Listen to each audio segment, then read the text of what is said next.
Shalom saudara, kembali kita mengikuti Abang, ini memasuki episode 1014, saya bersama dengan Pendeta Andris. Yuk mari kita mulai.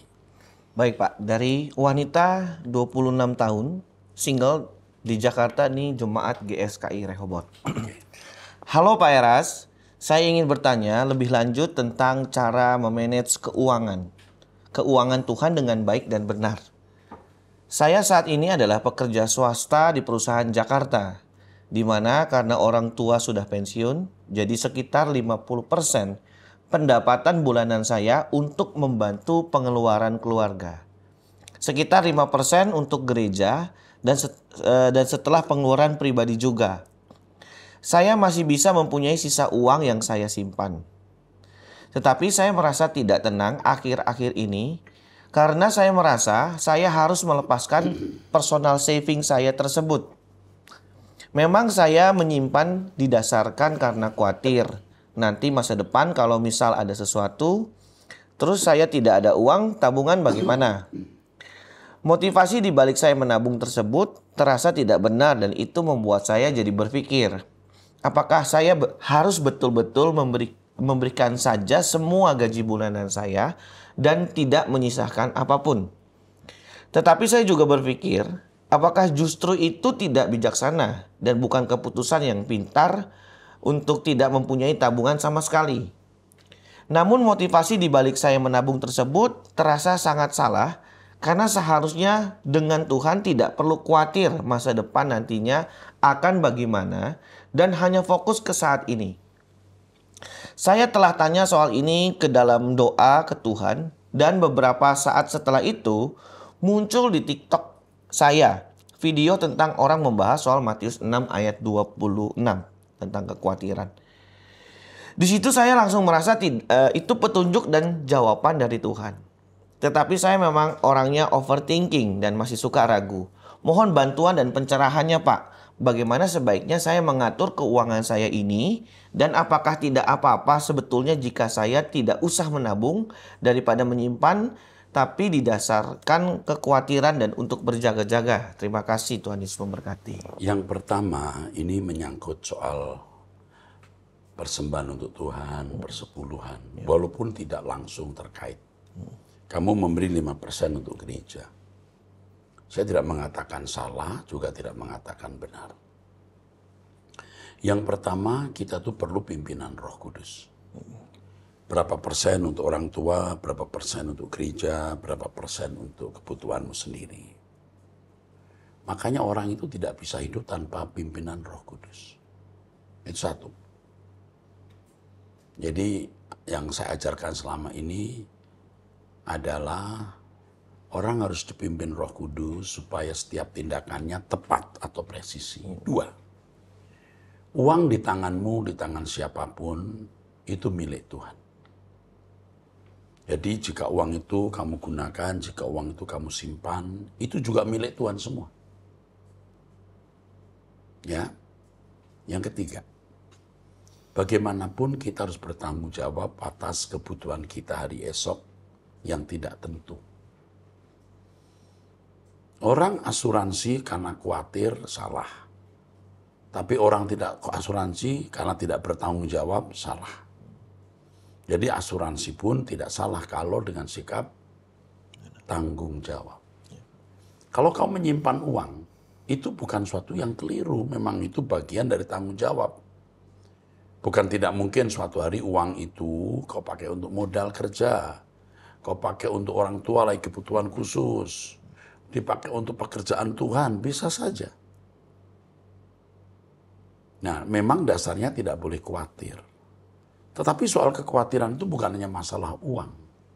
Kamu bisa simpan uang hari ini 2 triliun. Tapi besok kamu naik mobil, kamu ditabrak mobil truk trailer juga selesai. Uang 2 triliun juga tidak bisa menjamin. Karena kepastian kita hanya pada Tuhan. Jadi kalau kamu mengerti bahwa kepastian hanya pada Tuhan, kamu taruh seluruh hidupmu itu di tangan Tuhan. Bukan hanya mengenai uang, mengenai keselamatan hidup di bumi ini maupun di kekekalan. Jadi jangan berpikir naif, ya. Seakan-akan dengan tidak memberikan, dengan menyimpan kamu jadi berdosa. Belum tentu. Kamu lepaskan uangmu semua, kamu tidak punya simpanan. Tapi kamu juga khawatir untuk hal lain juga tetap salah. Kamu punya simpanan tetapi dengan pemikiran bahwa segala sesuatu ditentukan oleh Tuhan, bukan uang yang tidak seberapa kamu simpan. Cukup jelas? Ya, Pak. Itu harus dipelajari. Jadi begini nak, pimpinan Roh Kudus segalanya. Ya, pimpinan Roh Kudus segalanya. Dan menurut saya sebaiknya kamu tetap punya simpanan. Dan itu pun milik Tuhan.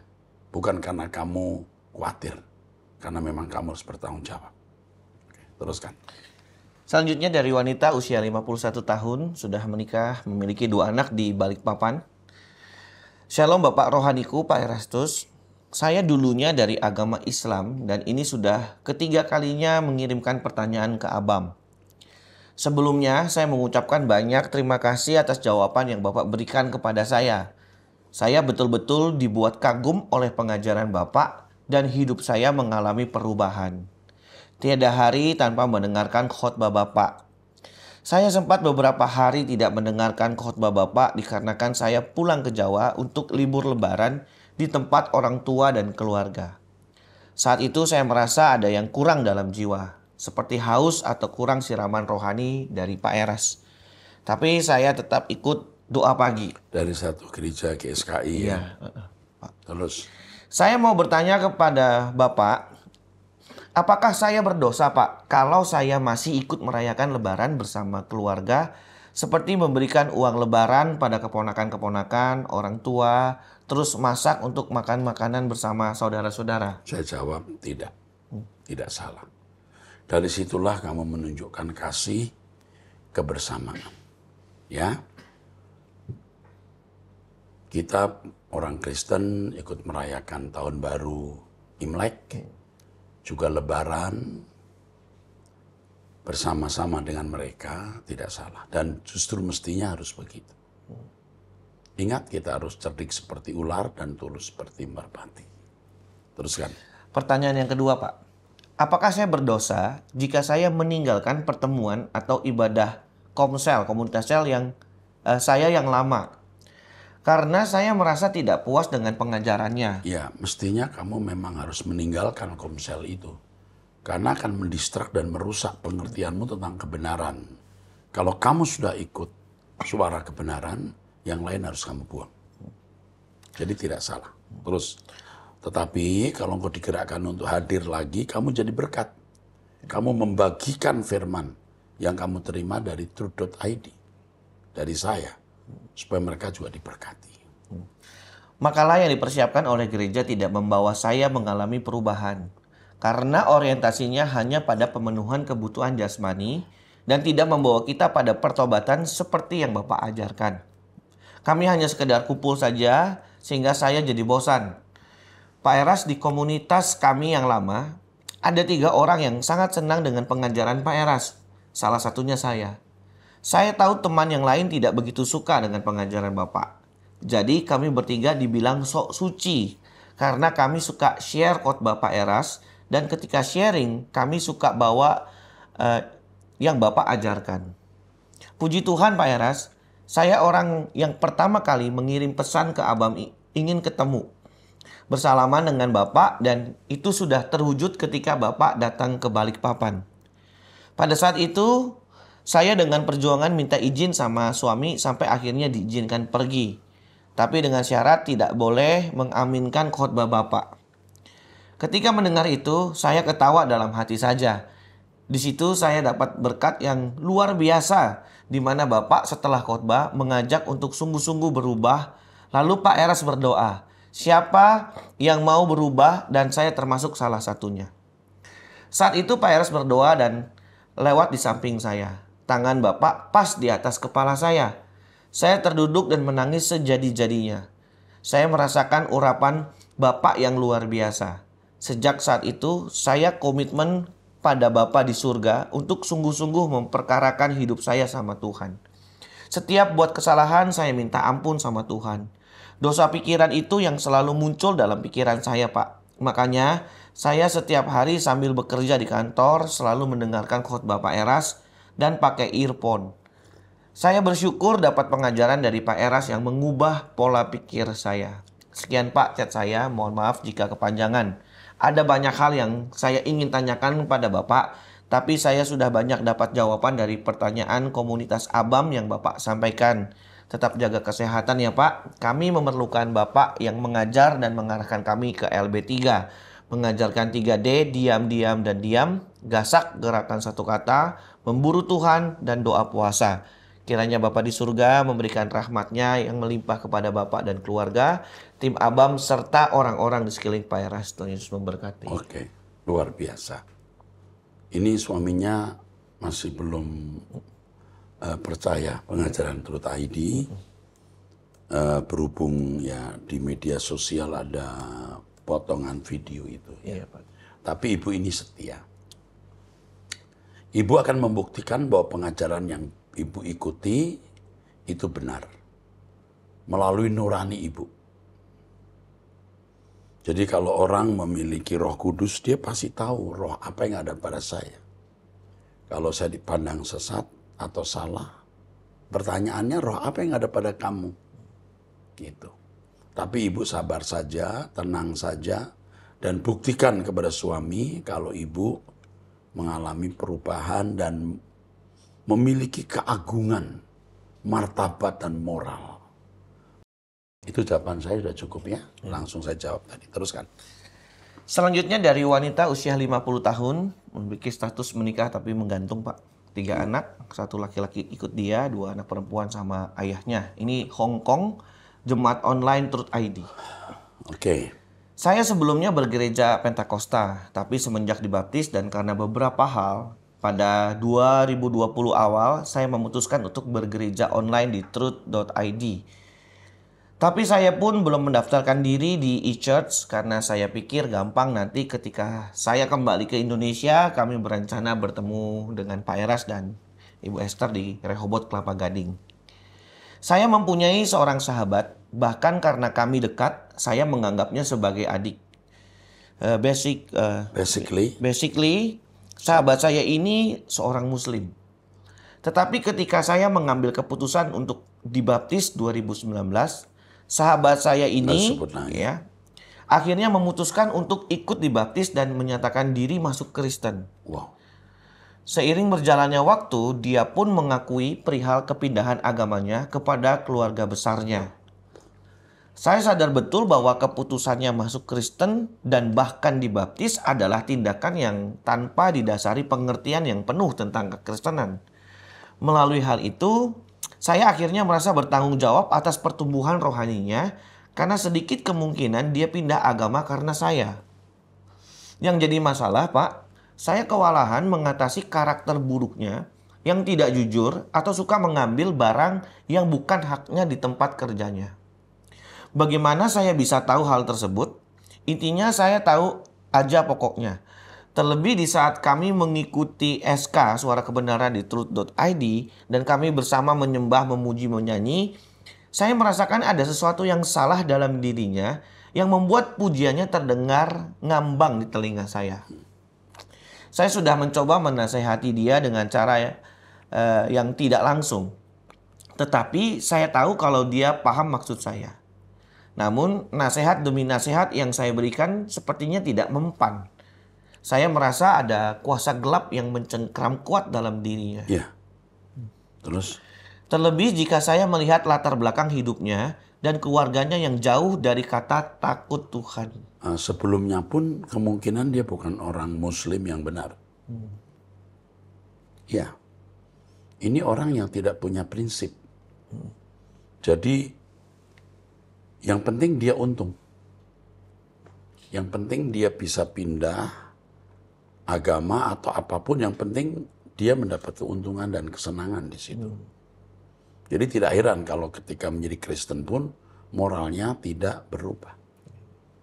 Ya, kalau dia memang Muslim yang benar, orang Muslim pun juga, maksudnya agama Islam pun juga mengajarkan kejujuran. Gitu. Dia bukan orang Muslim yang benar berarti. Ya, begitu. Oke, teruskan. Jujur Pak, saya takut sekali dengan kecerobohan yang dia lakukan itu. Karena sudah pasti akan berdampak kepada saya juga apabila sesuatu terjadi. Iya. Terus? Beberapa bulan ini saya merasa tertekan, Pak, terlebih di hadapan Tuhan. Saya yakin tidak perlu untuk menjelaskan hal ini karena Bapak pasti sudah dapat menangkap dan mengerti maksud saya. Saya merasa tertekan di hadapan Tuhan. Nah, kamu harus ngomong terus terang dan berkata tegas. Kamu harus rela kehilangan dia. Dan dia pun juga harus berubah jika masih bersama-sama dengan kamu. Kemungkinan dia akan pindah lagi ke agama Islam. Ya enggak apa-apa. Itu keputusan dia, haknya dia. Untuk apa jadi Kristen kalau kelakuannya tidak baik? Dia kembali ke agama Islam pun juga belum tentu kelakuannya baik kalau dia memang tidak berubah. Jadi intinya memang dia juga bukan orang Islam yang baik. Dia mungkin hanya beragama Islam saja. Karena Islam mengajarkan kejujuran. Mengajarkan perilaku yang baik. Nah, dia bukan seorang beragama, begitu maksud saya. Walaupun stempelnya dia Muslim atau Kristen. Ya, karena agama itu tidak otomatis buat orang jadi baik, karena tergantung dari individu. Jadi kamu harus tegas terhadap dia. Lebih baik kamu tidak bersama dia daripada bersama dia rusak. Saya khawatir dia mendapat keuntungan dari kamu dengan kebersamaan ini. Ya, oke, teruskan. Mohon pencerahannya, Pak, dan dengan segala hormat, kiranya Bapak berkenan membantu doa pelepasan roh mencuri dan roh najis. Oh ya, waktu kamu tulis nama ini, otak saya sudah muncul, LGBT. Ya. Wow. Waktu kamu tulis ini, belum saya baca ini, saya sudah kepikir jangan-jangan dia lesbian. Atas tadi ya. Iya. Wow. Sungguh. Jadi kalau kamu LGBT, saya cukup kaget karena sudah muncul di otak saya lesbian. Ya, teruskan. Jika Bapak tergerak menghubungi kami, Bapak bisa menghubungi nomor handphone ini. Oke. Tetapi untuk dapat melakukan pelepasan atasnya hanya saat hari Minggu saja sebab tempat kerja kami berbeda dan kami ketemunya setiap minggu mengikuti Sunday service bersama. Aduh. Jadi oke, nanti akan ini diperhatikan, nanti dihubungi jam berapa bisa didoakan. Ini di Hong Kong, lihat video call. Tapi kalau ini masalah lesbi tidak mudah. Iya, Pak. Ya, tidak mudah. Bukan tidak mungkin, tapi tidak mudah. Jadi ketika nama teman tadi disebut, itu di otak sudah muncul lesbi. Loh. Ya, bukan hal yang luar biasa. Biasa, dan Pak Andris kan sering tahu. Ya. Iya, Pak. Roh hikmat. Apa? Roh hikmatnya. Iya. Biasa itu mah, bukan hal yang luar biasa. Oke, teruskan. Selanjutnya dari pria usia 50 tahun, sudah menikah, memiliki 3 anak di Jakarta Timur, jemaat dari gereja Katolik, nih, tapi anggota My Rehoboth juga, Pak. Shalom Pak Erastus, Bapak Rohaniku. Di Abam awal 2023, saya mohon izin menggunakan nama Bapak untuk nama baptis saya di Katolik. Dan saya sangat senang Bapak mengizinkan. Pak Erastus yang gembalaku, saya mau tanya sejak saya berubah dengan mengikuti ajaran Bapak. Saya diubah dari tingkah laku dan pribadi saya lebih baik dan menuju ke langit baru, bumi baru. Ini usia 50 tahun ya. Usia 50. Ini rendah hati ini. Terus. Pak, saya selalu mengikuti semua acara di Truth ID. Doa pagi, suara kebenaran, doa malam, semua Sunday service, Abam, baik di rumah, di mobil, dan di toko saya. Terima kasih banyak ya, Pak. Betul kata adik Stefani, Bapak adalah Yesus yang hidup di dunia nyata. Titip salam sama Ibu Gembala ya, Pak. Sudah lama tidak berjumpa lagi. Semua ajaran Bapak aku ikutin. 3D, diam di dunia nyata. Bisa dilewati tanpa target ekonomi. Sehat selalu Pak Eras, keluarganya, dan tim Abam. Mohon izin Pak jika boleh saya diikut sertakan dalam grup. Abam. Grup Abam. Thank you. Ini membahagiakannya. Ini membahagiakan. Ketemu saudara-saudara yang diubahkan lewat pelayanan Truth ID, Abang. Ya. Seperti kemarin saya ketemu dengan seorang dokter di luar kota Jakarta. Ternyata hidupnya juga diubahkan lewat pelayanan Truth.id. Iya, Pak. Kita bersyukur sekaligus itu ancaman. Jadi kita harus tidak boleh salah. Iya, Pak. Kita harus benar-benar menjadi teladan sesuai dengan prinsip kita hidup suci. Kita nggak boleh bikin salah, tidak boleh materialistis karena fokus kita langit baru, bumi baru. Amin. Kalau orang membuat hoax, ya biarin saja. Ya. Tapi kan orang yang punya nurani tahu bahwa kita ini sungguh-sungguh mau menjadi hamba-hamba Tuhan yang menjadi berkat. Kepada Bapak ini, ya, ini Bapak Erastus Sugiyanto. Iya, Pak. Namanya Erastus Sugiyanto. Sugih itu artinya kaya. Kiranya Bapak diberkati berlimpah-limpah. Sugih, tenang. Ya, Tuhan memberkati. Oke, teruskan. Selanjutnya Pak, dari pria usia 26 tahun, belum nikah, dari Bekasi Barat, Jemaat GSKI MAG. Shalom Pak Eras, pertama saya ingin mengucapkan banyak-banyak terima kasih atas firman Injil yang murni, yang mengubah hidup saya dari tahun ke tahun, selalu ada perubahan. Pak, saya ada mau cerita lagi. Jadi saya sekarang sedang menjalani hubungan pacaran, Pak. Kami masih baru berpacaran selama 1 bulan, Pak. Jadi karena kami baru berpacaran, kami sering mengobrol untuk mengenal satu sama lain. Dalam aspek pikiran, rohani, mental, dan keinginan-keinginan diri kita masing-masing untuk kedepannya. Suatu hari kemarin, Pak, pacar baru saya ini, dia bercerita kalau dia pernah dilecehkan oleh papa kandungnya sendiri, Pak. Dan bahkan hampir mau diperkosa oleh papanya. Oke, kamu kasih tahu pacarmu, lain waktu dia tidak boleh cerita kepada sembarang orang. Dia boleh cerita kepada konselor untuk didoakan dan diobati lukanya. Dia pasti punya luka. Tapi tidak boleh cerita kepada sembarang orang. Kalau sampai dia cerita kepada kamu, dia sudah menaruh harap. Dia sebenarnya sudah melemparkan kaitan. Ya. Mestinya dia juga belum cerita dulu. Tetapi ini kan baru 1 bulan nih. Dia belum kenal kamu dengan baik loh. Mestinya dia belum cerita. Dan ini kecerobohan. Saran saya kamu kenali dia dengan dekat. Lebih dekat. Dia sudah melemparkan kaitan kepada kamu, bukan berarti lalu itu sebagai legitimasi dia harus jadi istrimu. Tanya Tuhan dulu. Oke, teruskan. Jadi sebelum papanya melakukan hal bejat seperti itu kepada pacar saya, di tahun 2021, mama pacar saya ini meninggal, Pak. Jadi setelah meninggalnya mama pacar saya, papanya hampir mau melakukan pemerkosaan terhadap pacar saya ini, Pak. Untungnya pacar saya ini melawan hingga kabur dari rumah karena ketakutan sama papanya.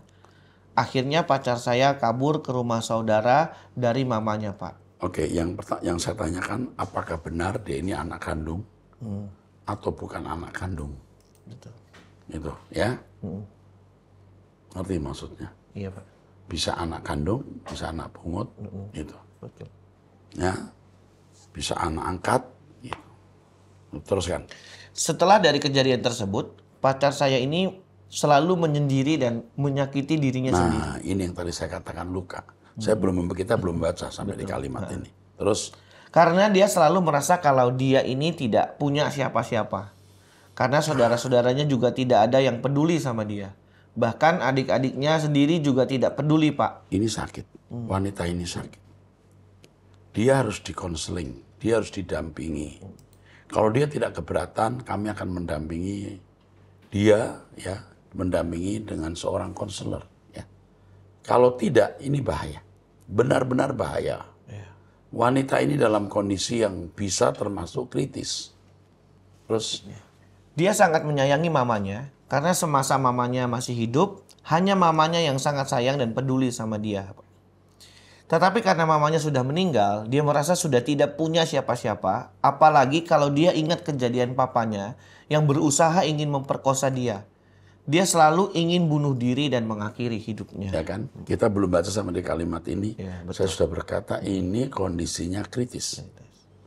Kamu telepon nanti telepon pacar pria ini, mau nggak temannya dilindungi? Ya. Gereja harus punya banyak orang yang bisa menjadi teman. Bisa jadi mama, bisa jadi papa. Gereja harus punya banyak konselor yang baik, yang tidak memanfaatkan situasi. Tapi, oke, teruskan. Sekarang dia masih berada di kota Lampung dan bekerja dengan pamannya. Tapi dia sudah tidak kuat bekerja di sana karena pekerjaannya yang berat dan gajinya yang sangat kecil dan juga lingkungannya toxic people. Terus dia juga bilang ke saya, Pak, kalau dia mau pergi dari Lampung, dia mau pergi dari semua keluarganya dan tidak mau lagi balik ke sana, ke tempat keluarganya. Dia bilang ke saya, dia mau dekat dengan saya di kota Bekasi ini. Karena hanya saya orang yang dia percaya dan dia sangat sayang sama saya, Pak. Ya, pasti karena dia tidak punya siapa-siapa. Tapi saya ingatkan dia sakit, dia perlu kesembuhan. Kalau tidak, berat berdampingan dengan orang sakit seperti ini.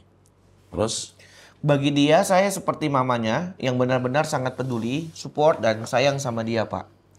Akhirnya saya mencarikan dia tempat tinggal seperti kos-kosan Putri di daerah dekat rumah saya. Saya bilang apapun langkahmu ke depannya, kamu harus berdoa sama Tuhan dan berserah kepada Tuhan. Dia juga sekarang mau cari kerja di daerah Bekasi.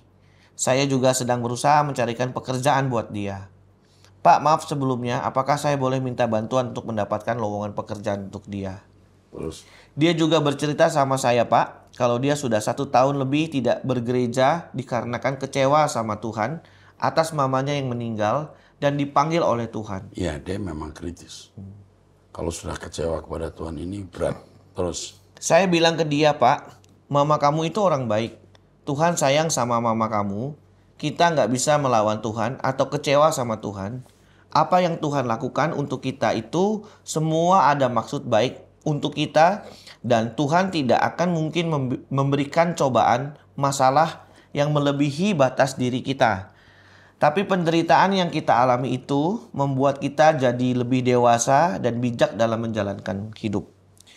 Jadi saya juga banyak menasihati dia, Pak.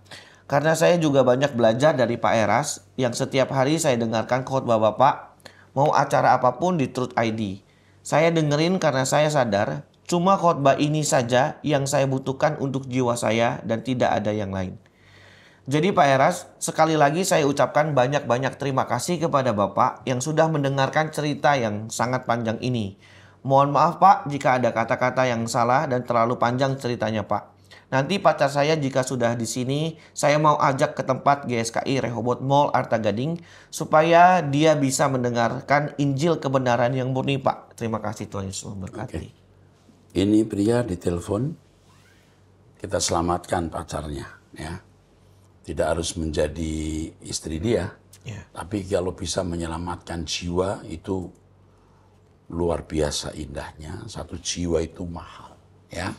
Baik saudara, kita telah mengakhiri episode 1014, kita masuk ke episode 1015. Sampai jumpa, Tuhan memberkati.